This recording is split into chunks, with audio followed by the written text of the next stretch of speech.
Assalamualaikum warahmatullahi wabarakatuh. Salam guru penggerak, bergerak, tergerak, dan menggerakkan. Saya Jenny Indah Pratiwi, calon guru penggerak angkatan 10 dari Kabupaten Lebong, bekerja di instansi SD Negeri 47 Lebong. Pada video kali ini, saya akan memperlihatkan aksi nyata saya tentang menyebarkan pemahaman dan penerapan pengalaman budaya positif pada modul 1.4. Aksi nyata ini saya lakukan secara daring dengan menggunakan Zoom Meeting. Baik Bapak Ibu, selamat menyaksikan dan semoga video ini bermanfaat.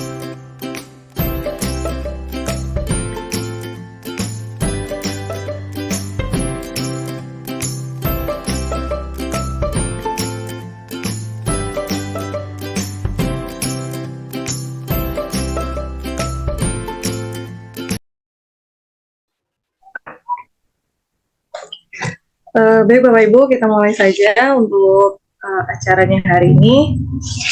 Izin Bapak Ibu, apa suara saya bisa terdengar dengan jelas?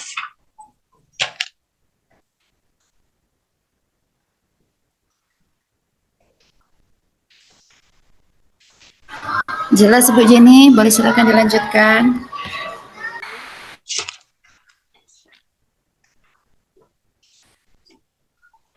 Baik Bapak Ibu, sebelum dimulai materi pada hari ini, saya akan mulainya dengan sebuah pantun. Jalan-jalan ke Kabupaten Tuban, mampir sebentar makan cumi hitam. Selamat pagi hadirin sekalian, izinkan saya mengucapkan salam. Assalamualaikum warahmatullahi wabarakatuh. Waalaikumsalam warahmatullahi wabarakatuh. Bapak Ibu sekalian, alhamdulillah ya rabbil alamin, wassalatu wassalamu ala asrofil anbiya'i wal mursalin wa ala alihi washabbihi ajmain. Alhamdulillah Bapak Ibu, kita masih diberikan kesehatan dan kesempatan sehingga kita bisa berjumpa di ruang virtual ini dalam rangka diseminasi aksi nyata saya tentang budaya disiplin positif. Izin untuk share screen Bapak Ibu. Baik, sebelumnya perkenalkan, nama saya Jenny Pratiwi, saya calon guru penggerak angkatan 10 dari SD Negeri 47 Lebong. Nah, di sini saya akan menyebarkan pemahaman dan penerapan pengalaman budaya disiplin positif di sekolah. Nah, Bapak Ibu sekalian,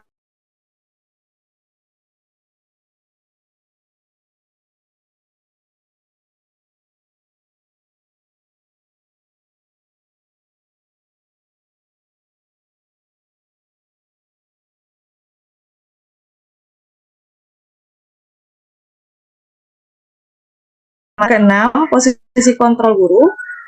Yang ketujuh, keyakinan kelas. Dan yang kedelapan, restitusi. Baik Bapak Ibu sekalian, kita akan melihat bagaimana perubahan pembelajaran dengan paradigma baru. Nah, Bapak Ibu, pembelajaran dengan paradigma baru merupakan pembelajaran yang dirancang berdasarkan prinsip pembelajaran berdiferensiasi, sehingga para peserta didik belajar sesuai dengan kebutuhannya berdasarkan tahap perkembangan sesuai teori psikologi modern untuk mewujudkan profil pelajar Pancasila.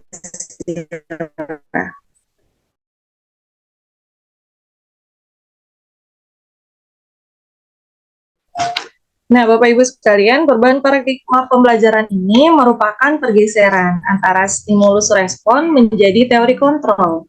Nah, pembelajaran ini dirancang berdasarkan prinsip pembelajaran yang berpihak kepada murid dan berdiferensiasi. Nah, sehingga setiap murid akan belajar sesuai dengan kebutuhan dari tahap perkembangannya untuk menjadi manusia yang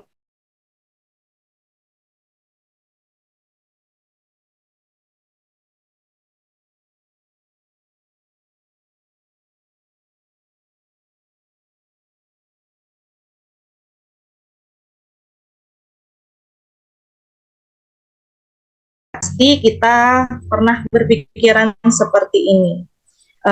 Kita pernah berpandangan bahwa guru itu mampu untuk mengontrol murid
Bapak Ibu maaf tadi terkendala sinyal.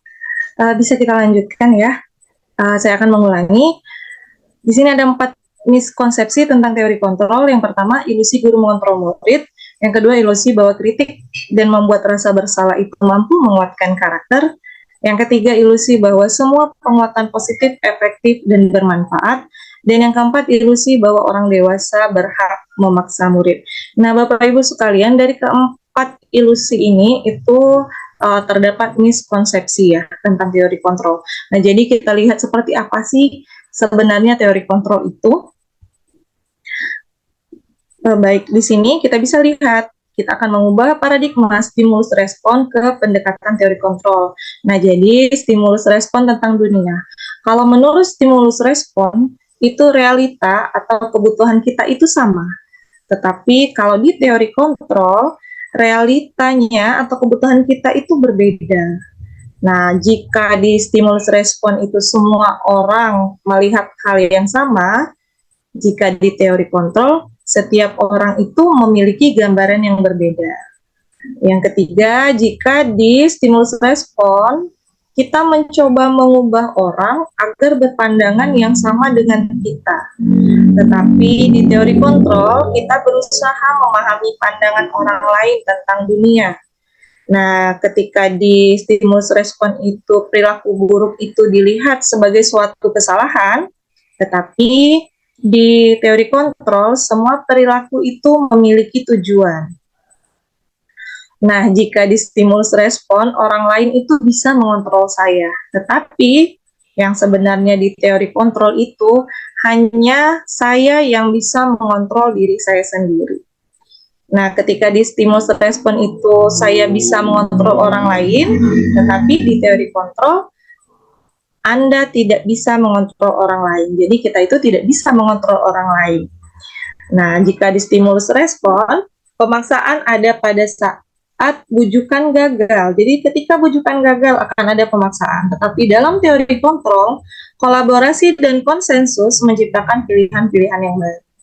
Nah, kalau di stimulus respon itu model berpikirnya menang kalah Bapak Ibu, tetapi kalau di teori kontrol model berpikirnya itu menang-menang. Seperti itu. Baik Bapak Ibu, kita akan lanjutkan ke disiplin positif. Nah, disiplin. Pasti Bapak Ibu sering di sekolah ataupun dimanapun sering sekali mendengar kata disiplin. Disiplin itu berasal dari kata disiplina yang artinya belajar. Jadi disiplin di sini mengacu pada disiplin diri ya Bapak Ibu ya, di mana disiplin diri ini memiliki tanggung jawab terhadap apa yang dilakukannya berdasarkan nilai-nilai yang telah diyakini. Jadi dapat kita lihat makna kata disiplin itu sendiri adalah suatu yang dilakukan seseorang pada orang lain untuk mendapat kepatuhan. Sedangkan disiplin positif itu merupakan salah satu cara penerapan disiplin yang bertujuan untuk menumbuhkan kesadaran, memberdayakan peserta didik tanpa imbalan, tanpa reward, tanpa ancaman, maupun tanpa hukuman. Nah, selain itu, disiplin positif itu adalah pendekatan untuk mendidik murid yang bertujuan untuk membentuk kontrol diri dan meningkatkan kepercayaan diri, sehingga mereka bisa berperilaku dengan berpedoman pada nilai-nilai kebajikan universal, yaitu sifat positif manusia merupakan tujuan mulia yang ingin dicapai oleh setiap individu, terlepas dari suku bangsa, bahasa, agama, maupun latar belakangnya. Jadi Bapak Ibu, sebagai pendidik, tujuan utama kita adalah menciptakan peserta didik yang memiliki nilai disiplin diri, sehingga mereka mampu berperilaku mengacu kepada nilai-nilai kebajikan universal dan memiliki motivasi intrinsik dalam perubahan perilaku ke arah yang lebih baik. Nah, Bapak Ibu sekalian, selanjutnya kita lihat apa sih nilai-nilai kebajikan. Nah, nilai-nilai kebajikan itu nilai yang disepakati bersama, lepas dari suku bangsa, agama, bahasa, maupun latar belakang. Contoh nilai kebajikan institusi atau organisasi bisa dilihat dari tabel berikut. Saya hanya mengambil tiga contoh. Yang pertama yaitu profil pelajar Pancasila. Pasti Bapak Ibu sudah tidak asing ya dengan profil pelajar Pancasila ini. Yang pertama yaitu beriman dan bertakwa pada Tuhan Yang Maha Esa dan berakhlak mulia. Lalu berkebinekaan global, gotong royong, mandiri, kreatif, dan bernalar kritis. Selanjutnya, Ibo Primary Years Program. Di sini ada toleransi, rasa hormat, integritas, mandiri, menghargai, antusias, empati, keingintahuan, kreativitas, kerjasama, percaya diri, dan komitmen. Selanjutnya adalah keterampilan hidup atau life skill. Di sini yang merupakan contoh nilai kebajikan dari keterampilan hidup atau life skill adalah seperti dapat dipercaya, lurus hati, pendengar yang aktif, tidak merendahkan orang lain, dan memberikan yang terbaik dari diri. Nah, selanjutnya Bapak Ibu, kita harus memahami apa saja kebutuhan dasar manusia. Karena setiap perilaku manusia itu ada alasannya, apalagi perilaku peserta didik kita. Nah, apa sih kebutuhan dasar manusia itu? Kebutuhan dasar manusia itu adalah segala sesuatu yang kita lakukan untuk mendapatkan apa yang kita inginkan. Jadi, seluruh tindakan yang kita lakukan itu, Bapak Ibu, memiliki tujuan tertentu. Dan semua usaha yang terbaik yang kita lakukan adalah dalam rangka agar kebutuhan dasar kita terpenuhi dengan baik. Nah, Bapak Ibu, setiap perilaku atau salah satu tindakan indisipliner yang dilakukan oleh murid kita itu pasti mempunyai motivasi. Nah, motivasi tersebut dibagi menjadi 3 ya. Nah, iya. Sebelum masuk ke motivasi, mohon maaf, kita lihat dulu apa saja 5 kebutuhan dasar manusia. Nah, kebutuhan dasar manusia itu ada 5. Yang pertama, bertahan hidup. Bertahan hidup ini, Bapak Ibu, termasuk kebutuhan yang berbentuk fisiologis, yang berupa makanan, pakaian, tempat tinggal, keamanan, dan kesehatan.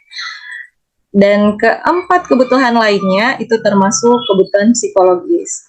Di antaranya rasa diterima. Rasa diterima ini seperti rasa diterima di dalam suatu kelompok, diperdulikan, berbagi, kerjasama, menjadi bagian dalam kelompok, dan selanjutnya adalah penguasaan. Penguasaan ini meliputi harga diri, keinginan untuk dianggap, memimpin, berprestasi, diakui, dan didengar. Selanjutnya adalah kebebasan. Kebebasan ini meliputi mandiri, memiliki pilihan, mencoba hal baru, mampu mengendalikan arah dirinya. Dan yang terakhir, kebutuhan dasar manusia adalah kesenangan, di mana kesenangan ini seperti bermain, humor, antusiasme, dan tertawa. Nah, Bapak Ibu, tadi saya sedikit menyinggung tentang motivasi peserta didik kita. Setiap melakukan sesuatu, peserta didik kita pasti ada motivasi yang meliputinya. Nah, jadi motivasi perilaku manusia itu ada motivasi ekstrinsik dan intrinsik ya, Bapak Ibu.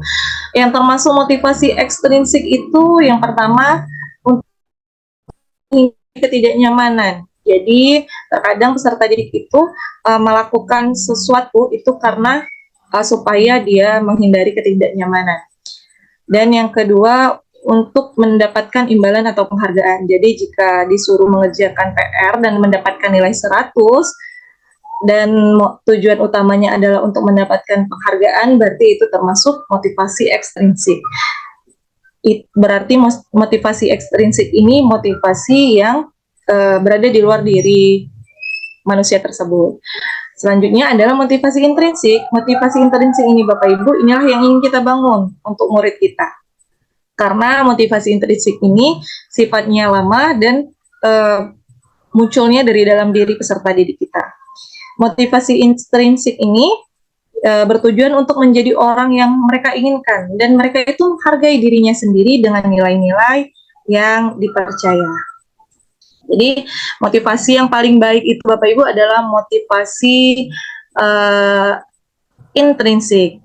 Jadi dari tindakan yang didasari motivasi tersebut, seorang guru itu akan merespon kepada muridnya itu dikategorikan menjadi konsep disiplin identitas gagal atau konsep disiplin identitas sukses.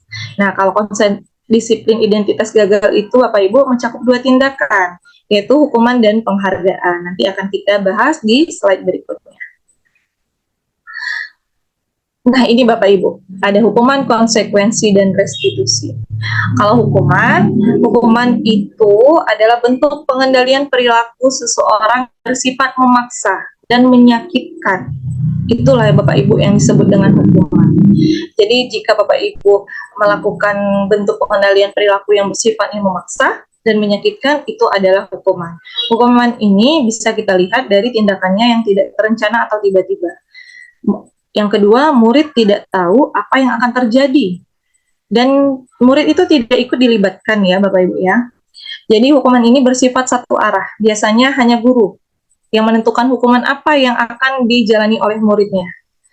Dan biasanya hukuman ini berupa fisik ataupun verbal seperti itu. Selanjutnya adalah konsekuensi Bapak Ibu. Jika kalau hukuman tadi bersifat satu arah dan hanya guru, kalau konsekuensi itu dia bersifat terencana Bapak Ibu ya, disepakati sesuai peraturan, lalu murid itu tetap dibuat tidak nyaman, dan sikap guru itu selalu memonitor murid. Nah, selanjutnya Bapak Ibu, itu adalah restitusi. Nah, restitusi itu adalah proses menciptakan kondisi bagi murid untuk memperbaiki kesalahan sehingga mereka bisa kembali ke kelompoknya dengan karakter yang lebih kuat.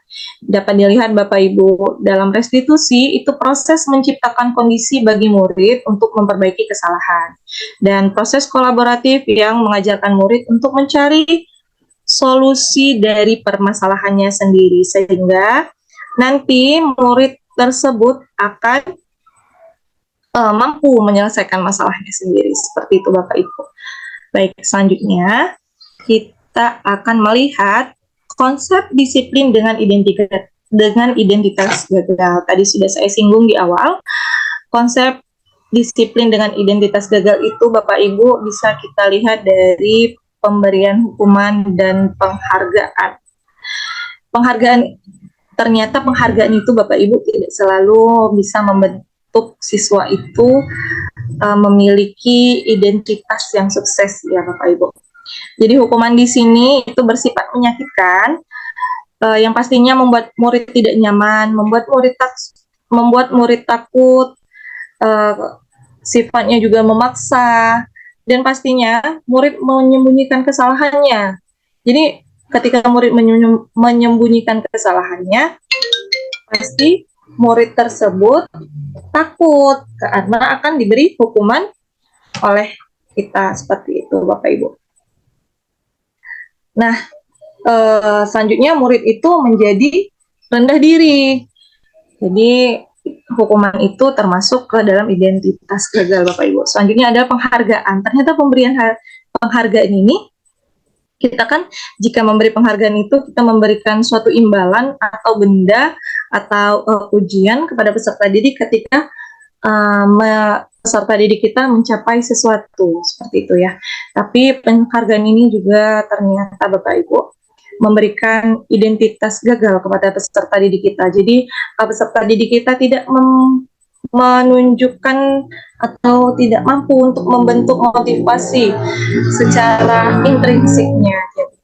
Nah, penghargaan ini Bapak Ibu tidak efektif, merusak hubungan Bapak Ibu. Jadi merusak hubungan antara peserta didik sehingga menimbulkan sifat iri pada peserta didik dan mematikan kreativitas serta menghukum dengan sistem ranking ya, dan merampas hak menghargai dirinya sendiri. Selanjutnya Bapak Ibu, jika yang ini tadi adalah konsep disiplin dengan identitas gagal, selanjutnya adalah konsep disiplin dengan identitas sukses Bapak Ibu. Jadi jika Bapak Ibu sekalian ingin murid Bapak Ibu mendapatkan identitas sukses, mari bersama-sama coba kita menerapkan konsekuensi dan restitusi. Konsekuensi ini adalah bentuk pengendalian perilaku seseorang Bapak Ibu ya, yang membutuhkan proses stimulus dan respon. Tetapi kita bisa lihat di sini kalau konsekuensi itu penguatannya jangka pendek. Nah, jadi guru itu perlu memonitoring secara berkelanjutan. Tentunya ada stimulus dan responnya. Dan murid menjadi menghormati peraturan. Tetapi dan murid kehilangan waktu untuk merenungi kesalahannya. Nah, yang kedua yaitu konsep disiplin dengan identitas sukses bisa dilakukan dengan restitusi, Bapak Ibu.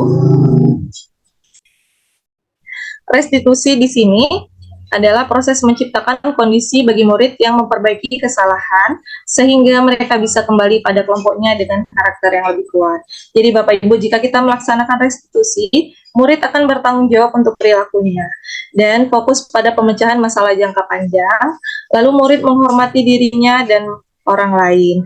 Selanjutnya pasti di restitusi ini menerapkan teori kontrol dan akan membuat murid bersemangat untuk memperbaiki kesalahannya. Baik Bapak Ibu, kita lanjut. Kita bisa melihat di sini ada contoh perbedaannya, Bapak Ibu. Perbedaan antara hukuman, konsekuensi, dan restitusi. Contoh kasusnya, Bapak Ibu.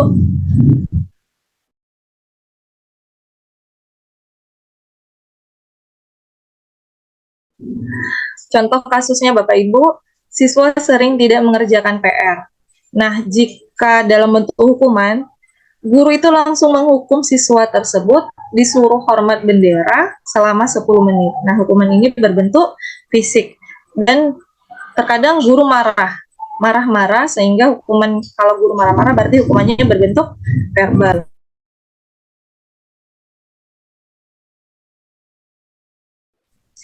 Dan akan membuat murid merasa takut ketika guru menghukum seperti itu. Selanjutnya, jika diselesaikan dengan konsekuensi, guru akan memberikan konsekuensi untuk mengerjakan PR-nya saat istirahat atau dikerjakan sebanyak 3 kali lipat. Nah, gurunya juga harus tegas dan siswanya akan menghormati peraturan. Jika dalam kasus di atas diselesaikan dengan restitusi, yang pertama, guru menanyakan keyakinan kelas atau keyakinan dirinya dan membantu siswa menyelesaikan masalahnya. Dan guru terbuka dan menghormati dirinya dan orang lain. Seperti itu ya Bapak Ibu, perbedaan dari hukuman, konsekuensi, dan restitusi. Selanjutnya Bapak Ibu, kita akan melihat 5 posisi kontrol kita sebagai seorang guru. Jadi Bapak Ibu, budaya positif itu juga bisa diwujudkan dengan kita sebagai seorang guru itu memiliki posisi kontrol yang terbaik dalam merespon tindakan indisipliner murid.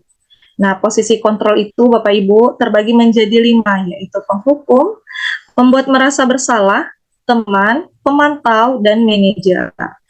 Nah, Bapak Ibu sekalian, kita akan melihat penghukum. Jika di posisi penghukum, biasanya guru itu menghardik, menunjuk-nunjuk, berkecak pinggang, membentak. Nah, hukumannya itu bisa berbentuk fisik maupun verbal. Nah, Bapak Ibu, jika kita di posisi penghukum, dampak bagi murid adalah murid menjadi pendendam dan tidak menyukai guru atau mata pelajaran yang kita ajarkan. Kalau pembuat merasa bersalah, posisinya itu biasanya gurunya itu berbicara dengan nada tenang, suara cenderung melembut, namun kata-katanya itu menyalahkan murid. Jadi guru akan menyatakan hal-hal yang merasa kesalahan itu ada pada muridnya, dengan membuat seolah-olah guru itu menderita karena kesalahan murid tersebut. Nah, dampak bagi murid ketika gurunya berada di posisi pembuat merasa bersalah adalah murid menjadi merasa bersalah sehingga memiliki identitas gagal dan rendah diri serta menarik diri dari lingkungannya. Selanjutnya yang ketiga adalah posisi kontrol sebagai teman. Biasanya suara gurunya itu ramah, cenderung bersenda gurau untuk menghangatkan suasana, dan tentunya ada dampaknya juga bagi murid. Yang pertama, murid akan bergantung kepada satu orang guru saja, Bapak Ibu ya. Jadi ada faktor ketergantungan ketika posisi kita sebagai teman. Dan murid tidak mandiri dan tidak bisa berpikir untuk dirinya sendiri karena ketergantungan dengan gurunya tadi. Yang keempat adalah posisi pemantau, Bapak Ibu, atau monitor. Biasanya di sini guru akan bersuara datar, tidak emosional, tidak bersenda gurau, ataupun menggunakan suara tinggi. Sehingga tercipta identitas diri positif atau berhasil. Dan pemantau itu biasanya senantiasa memantau. Nah, dampak bagi murid jika posisi guru sebagai pemantau, itu murid akan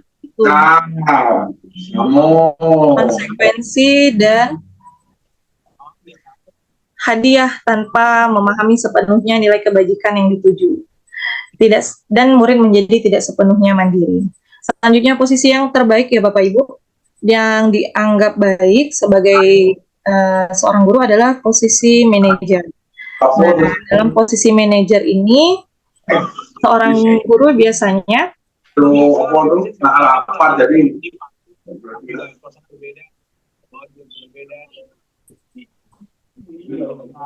di rumah, nah tanpa nggak ada informasi jadi apa enggak?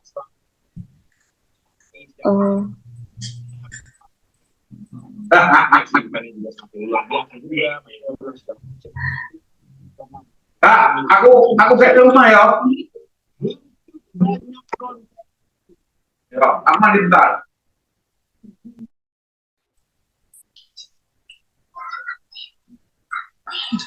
Bapak Ibu kita lanjut karena tadi ada sedikit gangguan. Di posisi manajer itu Bapak Ibu, suara guru itu biasanya netral, tidak emosional, tidak terlalu ramah, dan tidak bernada tinggi. Sehingga tercipta identitas positif dan guru akan tulus mengajukan pertanyaan bermakna agar membuka pikiran murid. Dan guru senantiasa membimbing murid untuk memecahkan masalahnya sendiri. Ya, dan dampak bagi murid menjadi mandiri dan percaya diri sehingga murid dapat memecahkan masalahnya sendiri. Itu Bapak Ibu 5 posisi kontrol kita sebagai seorang guru. Nah, pada posisi manajer ini, sebenarnya guru juga tidak berperan sebagai pengatur perilaku muridnya, tapi guru itu sebagai pembimbing. Nah, disinilah identitas sukses tersebut terlaksana Bapak Ibu. Kita akan melihat contoh penerapan 5 posisi kontrol guru, di mana kasusnya di sini siswa tidak memakai atribut lengkap saat upacara bendera. Jika di posisi sebagai penghukum, itu contohnya guru akan langsung berkata, hormat pada bendera selama 1 jam. Nah, di sini kita lihat contoh ketika sebagai penghukum, guru langsung menyuruh siswa untuk hormat pada bendera.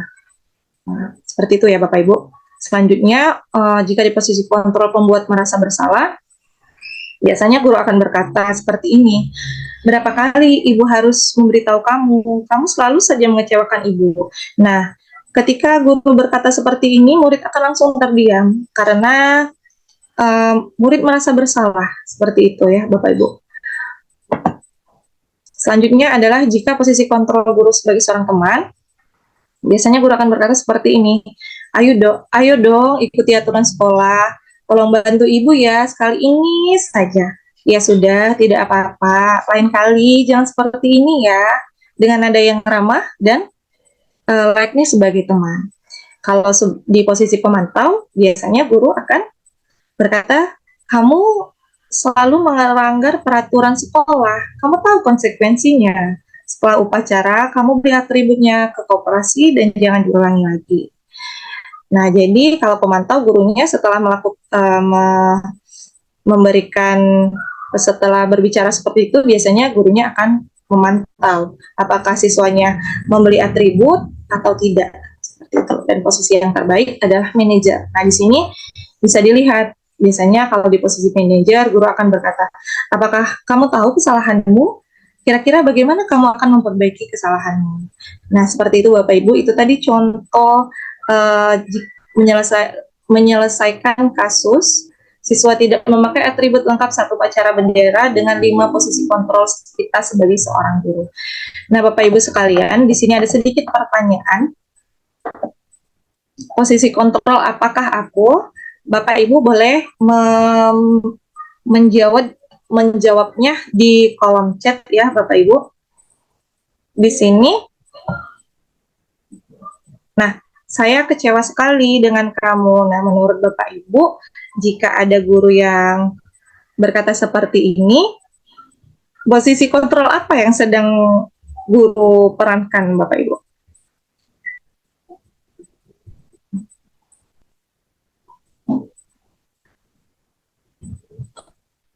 Silakan Bapak Ibu boleh di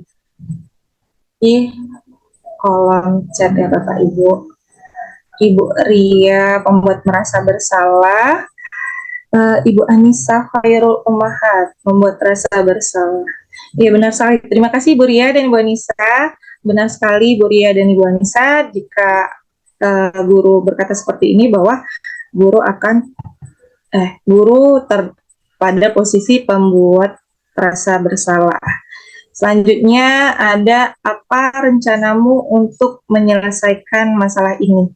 Nah, menurut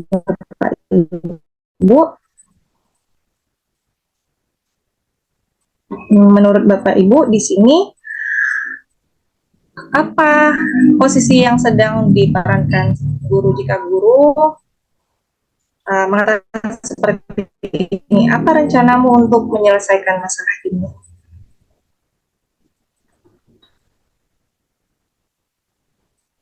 Ibu Dinda, manajer, Ibu Ria, penghukum, Bu Anissa. Oke, baik Bapak Ibu yang lain masih ditunggu ya. Ya, betul sekali. Bapak Ibu, jika yang berkata seperti ini berarti itu ada di posisi manajer. Kalau di posisi penghukum itu biasanya guru langsung menghukum siswa karena sifatnya satu arah dan hukuman itu berupa fisik maupun verbal. Selanjutnya, ayolah lakukan demi ibu. Nah, menurut Bapak Ibu di sini posisi kontrol gurunya sebagai apa ya?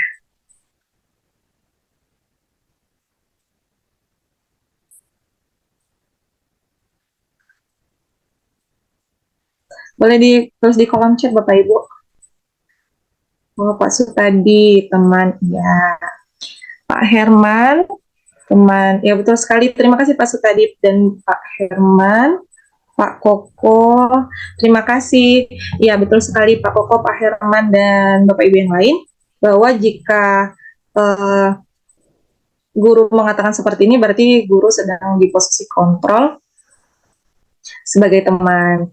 Dan yang terakhir ya Bapak Ibu, kamu tidak pernah mendapat nilai jika tidak mengerjakan tugas.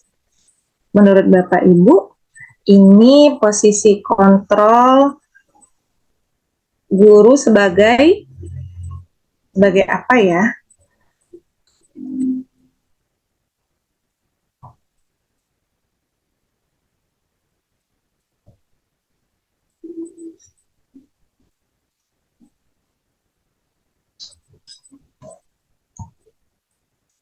Ibu Tri penghukum, Pak Koko penghukum, Ibu Nisa penghukum, Ibu Ria penghukum, Pak Sutadi teman, Pak Herman teman. Oke Bapak Ibu, terima kasih atas jawabannya. Bisa kita lihat di sini, jika ada yang berkata seperti ini berarti dia langsung menghukum. Kamu tidak pernah mendapat nilai jika tidak mengerjakan tugas. Berarti di sini termasuk ke hukuman verbal yang dilakukan oleh gurunya. Terima kasih Bapak Ibu, luar biasa sekali. Bapak Ibu berarti Bapak Ibu sudah memahami apa yang dijelaskan di atas tadi. Bapak Ibu, di sini ada pertanyaan lagi. Nah, biasanya kita kan di dalam kelas itu ada peraturan-peraturan kelas. Betul kan Bapak Ibu? Seperti tidak boleh makan di dalam kelas, tidak boleh ribut di dalam kelas. Nah, sekarang kita akan belajar tentang keyakinan kelas. Tapi sebelum kita masuk ke keyakinan kelas, saya ingin bertanya, boleh berbagi komentar lagi di kolom chat Bapak Ibu.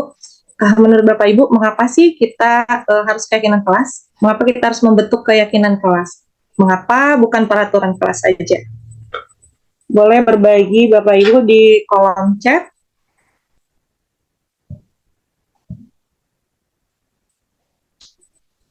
eh, Ibu Sela Anggi Monika. Oh, Ibu Sela, mahasiswa pendidikan biologi. Keyakinan kelas memiliki keunggulan dibandingkan dengan peraturan kelas karena berdasarkan pada nilai-nilai kebajikan universal, memotivasi perilaku intrinsik, dan menciptakan lingkungan kelas yang lebih positif dan berdaya tahan. Terima kasih Ibu Sela. Ibu Tri, karena keyakinan kelas dilakukan bersama dengan guru dan murid. Ibu Anissa, karena keyakinan kelas didasari oleh kesepakatan bersama. Wah, luar biasa sekali ya Bapak Ibu sekalian. Sepertinya sudah memahami tentang keyakinan kelas, di mana betul sekali jawaban dari Ibu di kolom chat ini, bahwa keyakinan kelas itu yang pertama dilakukan bersama guru dan murid, didasari oleh kesepakatan bersama. Nah, karena dia didasari oleh kesepakatan bersama dan dilakukan bersama, makanya keyakinan kelas ini memiliki keunggulan dibandingkan dengan peraturan kelas. Karena keyakinan kelas ini juga didasarkan pada nilai-nilai kebajikan universal yang kita bahas di atas tadi, dan memotivasi perilaku intrinsik peserta didik, sehingga menciptakan lingkungan kelas yang lebih positif dan berdaya tahan. Nah, Bapak Ibu, di sini, bagaimana sih pembentukan keyakinan kelas? Nah, keyakinan kelas itu, Bapak Ibu, lebih abstrak daripada peraturan kelas. Jadi, keyakinan kelas itu bersifat universal, dan keyakinan kelas itu dibentuk dalam kalimat-kalimat positif. Ya, Bapak Ibu, dan keyakinan kelas ini dibuat sedikit saja biar mudah diingat oleh peserta didik. Keyakinan kelas ini dapat diterapkan di kelas, dan semua warga kelas itu harus berkontribusi dalam pembuatan keyakinan kelas. Dan kita sebagai guru bersedia meninjau kembali keyakinan kelas dari waktu ke waktu. Nah, seperti itu Bapak Ibu ya tentang keyakinan kelas. Selanjutnya kita masuk materi terakhir, yaitu tentang segitiga restitusi. Nah, segitiga restitusi ini adalah suatu proses dialog yang dijalankan oleh guru agar dapat menghasilkan murid yang mandiri dan bertanggung jawab. Jadi, ada 3 tahapan Bapak Ibu untuk melakukan restitusi. Yang pertama yang kita lakukan adalah menstabilkan identitas. Yang kedua, validasi tindakan yang salah. Yang ketiga, menanyakan keyakinan. Dan kita akan masuk menstabilkan identitas itu seperti apa. Nah, menstabilkan identitas itu Bapak Ibu, ini berdasarkan prinsip membuat kesalahan itu adalah bagian dari proses pembelajaran. Biasanya ketika kita sedang menstabilkan identitas dalam melaksanakan restitusi, kita akan berkata, kita sebagai guru akan berkata seperti ini, berbuat salah itu adalah hal yang wajar. Tidak ada manusia yang sempurna. Ibu juga pernah loh melakukan itu. Ibu tidak mau mencari siapa yang salah, tapi ibu ingin mencari solusi dari permasalahan ini. Dan kamu berhak merasa seperti itu. Nah, ketika kita menstabilkan identitas, biasanya kita akan berkata seperti itu. Dan selanjutnya, yang kedua yaitu validasi tindakan yang salah. Nah, validasi tindakan yang salah ini berdasarkan prinsip setiap perilaku manusia itu berupaya untuk memenuhi suatu kebutuhan. Jadi biasanya ketika kita melakukan validasi tindakan yang salah dalam menyelesaikan masalah dengan segitiga restitusi, kita akan berkata, kamu pasti punya alasan mengapa melakukan hal itu. Padahal kamu bisa melakukan yang lebih buruk dari ini ya. Atau kamu patut bangga karena telah melindungi sesuatu yang penting buatmu. Dan kamu melakukannya karena mempertahankan sesuatu yang penting bagimu. Selanjutnya yang ketiga dari alur segitiga restitusi adalah menanyakan keyakinan. Menanyakan keyakinan ini berdasarkan pada prinsip teori kontrol, bahwa pada dasarnya itu kita termotivasi secara intrinsik. Jadi bisa kita lihat dari perkataan guru, apa keyakinan kelas kita yang sudah disepakati, atau nilai-nilai apa yang telah kita sepakati bersama. Seperti apa gambaran sebuah kelas yang ideal menurut kamu, dan kamu ingin menjadi orang yang seperti apa. Nah, Bapak Ibu di sini, ketika kita melakukan segi penyelesaian masalah peserta didik melalui segitiga restitusi ini, kita akan membentuk peserta didik dengan identitas sukses. Seperti itu Bapak Ibu. Nah Bapak Ibu, di sini saya izin untuk menampilkan video praktek segitiga restitusi saya.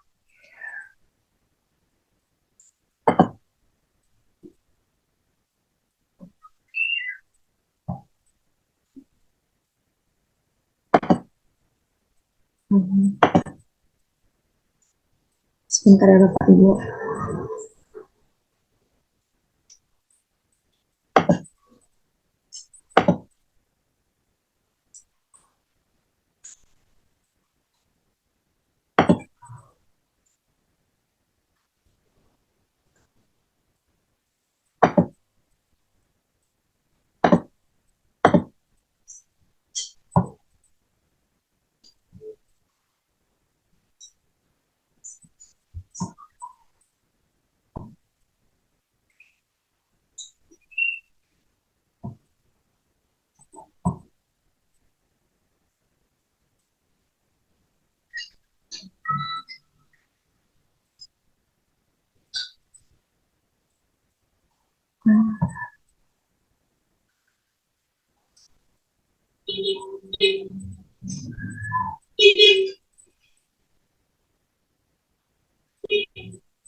Tadi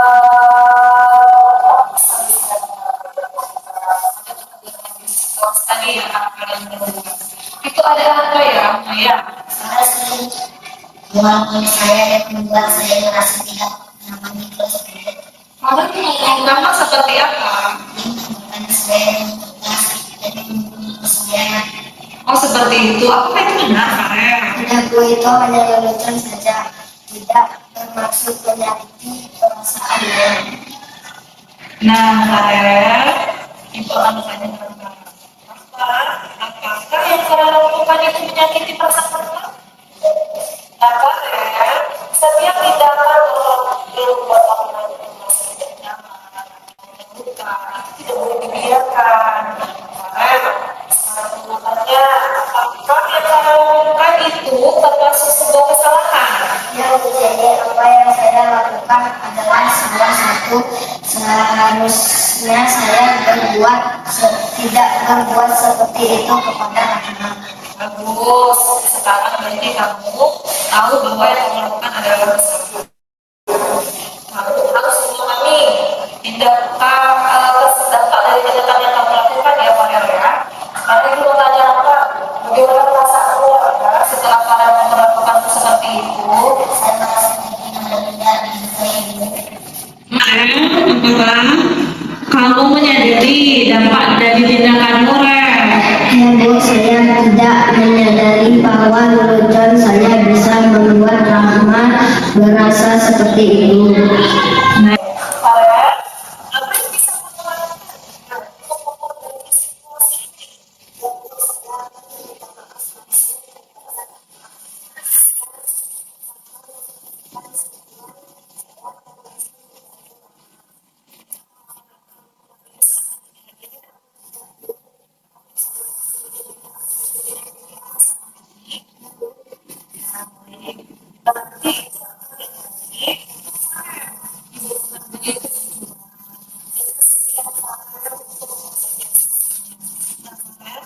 Jadi pribadi yang pribadi dengan tidak bercanda berlebihan dengan teman-teman.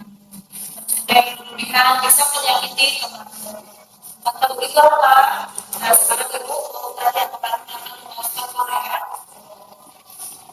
Jadi sama masker itu adalah perilaku yang salah. Jadi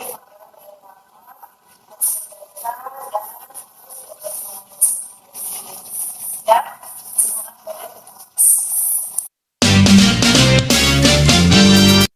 Kasih ibu dapat laporan dari guru lain bahwa masih membuat keributan di kelas dan tidak menghormati aturan sekolah. Apa yang terjadi kasih? Maaf Bu, saya hanya bercanda dengan teman-teman. Saya tidak berniat melanggar aturan. Baik kasih, ibu ingin bertanya, apakah yang kasih lakukan dengan ribut di kelas itu sudah melanggar aturan sekolah dan kesepakatan kelas? Iya Bu, saya bercanda terlalu berlebihan dan membuat keributan di kelas. Bu, saya mengganggu teman-teman dan tidak menghormati pelajaran. Baik, itu adalah langkah yang baik kasih untuk mengakui kesalahanmu. Sekarang ibu mau tanya, menurutmu siapa saja yang terdampak oleh tindakanmu kasih? Teman-teman saya pasti terganggu dan tidak bisa belajar dengan tenang. Ibu Yulia sebagai kepala sekolah mungkin juga terganggu karena mendengar laporan tentang saya. Nah, kasih, menurut kasih, apa yang bisa kasih lakukan untuk memperbaiki situasi ini? Saya akan meminta maaf kepada teman-teman saya dan berjanji untuk tidak mengulangi kesalahan ini lagi. Saya tidak akan ribut di kelas dan akan fokus belajar dan mendengarkan guru saat menjelaskan. Bagus kasih. Itu adalah solusi yang baik.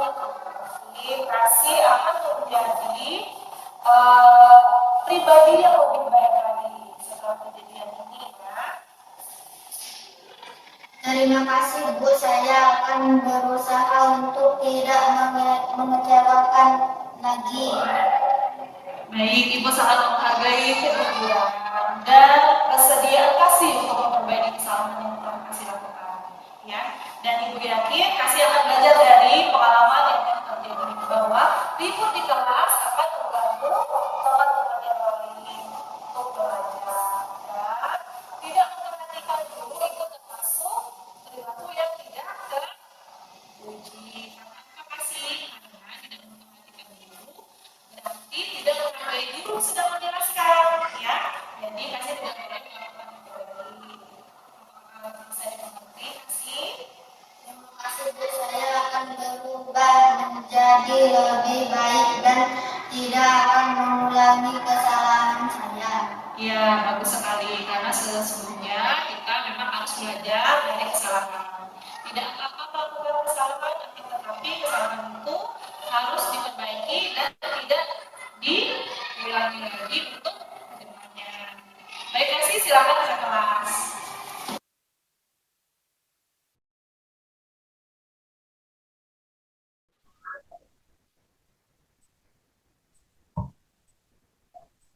Baik Bapak Ibu, itu tadi video pelaksanaan praktek restitusi yang telah saya lakukan.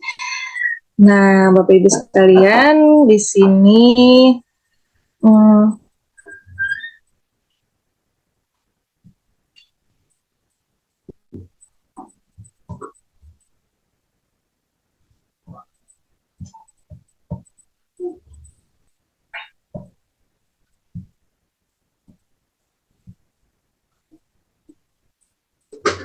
Bapak Ibu sekalian, di sini karena sudah selesai seluruh materinya, baik Bapak Ibu, apakah ada yang ingin ditanyakan mengenai materi yang tadi, atau ada yang ingin dibahas, atau ada kritik dan saran tentang penyampaian saya tadi? Dipersilahkan Bapak Ibu, boleh raise hand, boleh di kolom chat ya.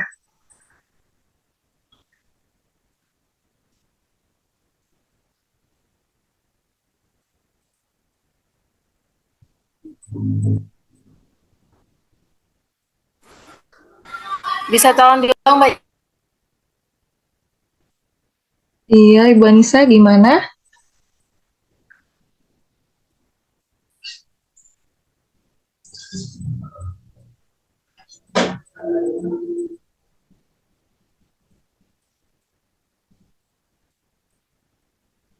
Baik, di kolom chat sudah ada pertanyaan dari Pak Ahmad Nawawi dari SD Negeri 47 Robo. Pertanyaannya adalah, apa peran guru dalam mendukung budaya positif di sekolah? Wah, luar biasa sekali Pak Ahmad Nawawi. Di sini saya akan langsung mencoba menjawab karena untuk memanfaatkan waktu yang ada. Peran guru ya Bapak. Guru di sini memainkan peran sentral dalam mendukung dan mempromosikan budaya positif di sekolah. Jadi guru itu bertindak sebagai model perilaku yang baik dan menunjukkan nilai-nilai seperti empati, integritas, kerjasama dalam berinteraksi sehari-hari dengan siswa.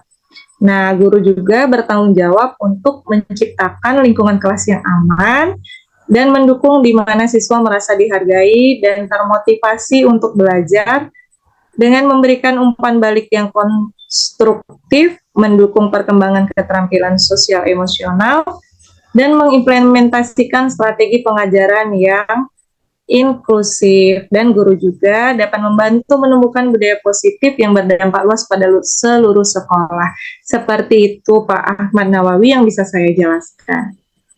Terima kasih atas pertanyaannya. Baik, selanjutnya Bu Anissa. Silahkan Ibu. Iya, Ibu Jenny, ada yang ingin saya tanyakan. Yang ingin saya tanyakan adalah bagaimana cara kita sebagai guru membangun budaya positif di sekolah. Ibu Jenny, terima kasih.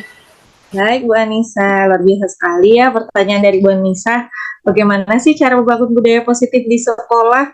Nah, Bapak Ibu sekalian, membangun budaya positif di sekolah itu melibatkan berbagai strategi. Yang pertama, penting untuk menetapkan visi dan misi sekolah yang jelas terlebih dahulu mengenai nilai-nilai apa sih yang ingin dijunjung tinggi di sekolah.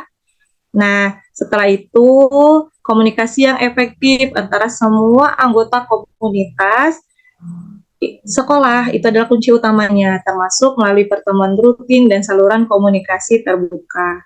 Nah, penghargaan dan pengakuan terhadap pencapaian siswa dan guru juga membantu memperkuat perilaku positif.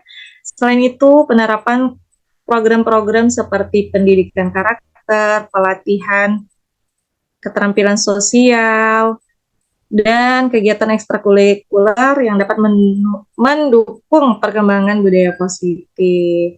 Tentunya partisipasi aktif dari orang tua dan masyarakat juga penting untuk mendukung inisiatif sekolah seperti itu ya Ibu Anissa yang bisa saya bantu. Terima kasih banyak Bu Jenny atas jawaban. Ya baik, terima kasih Bu Anissa. Baik Ibu Ria, Bapak Ibu, pertanyaan dari Bu Ria ini akan menjadi penutup pertanyaan kita ya. Silakan Bu Ria. Baik Ibu Jenny, saya ingin bertanya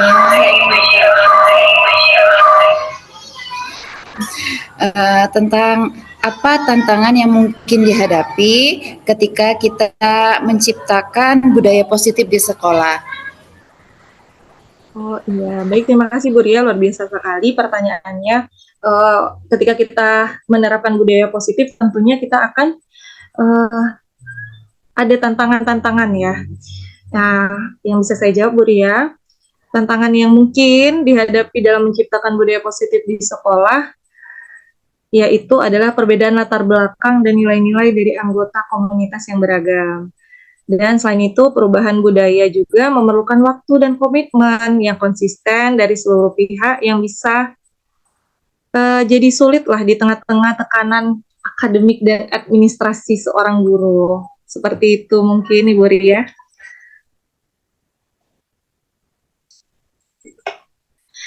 Baik Ibu Ria dan Bapak Ibu semuanya, terima kasih atas waktunya. Semoga materi pemahaman budaya positif yang saya sampaikan hari ini dapat kita terapkan di sekolah, sehingga sekolah kita mampu menjadi sekolah yang memiliki budaya positif, disiplin positif, dan kita mampu menjadi guru yang berpihak kepada murid. Sebelum saya menutup, saya akan membacakan kesimpulan. Jadi dalam penerapan program disiplin positif ini, hendaknya kita sebagai seorang guru itu memiliki standar kepribadian profesional dan sosial yang baik, di mana guru mampu merefleksikan dirinya dalam posisi kontrol saat ini. Nah, bagaimana perjalanan dirinya sebagai among atau manajer yang menuntun murid-muridnya menjadi insan yang mandiri, merdeka, dan bertanggung jawab. Bapak Ibu, sekali lagi saya ucapkan terima kasih atas kehadirannya di ruang virtual ini untuk mendengarkan dan tentunya mengupgrade ilmu Bapak Ibu sekalian. Semoga apa yang saya sampaikan menjadi manfaat dan dapat diterapkan di sekolahnya masing-masing. Baik Bapak Ibu, saya akhiri pertemuan ruang virtual kita pada pagi hari ini. Saya akhiri, Assalamualaikum warahmatullahi wabarakatuh. Waalaikumsalam warahmatullahi wabarakatuh.